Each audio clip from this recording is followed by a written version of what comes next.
the APMP Practitioner exam, how long it is, and what's the past percentage. The APMP Practitioner exam is a 2.5 hour online exam.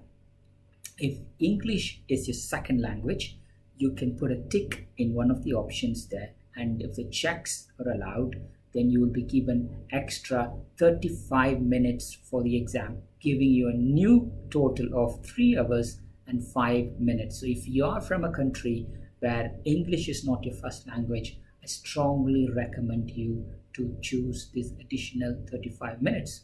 Coming back to the pass percentage, the pass percentage is 50%. So you need to score 40 out of 80.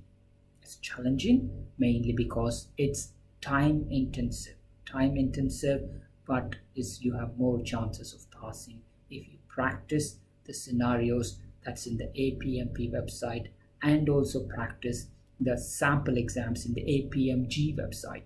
However, if you need more hands-on support, you can visit www.baachuscribble.com/APMP Practitioner Certification for much more solid orientation towards your Practitioner OTE exam.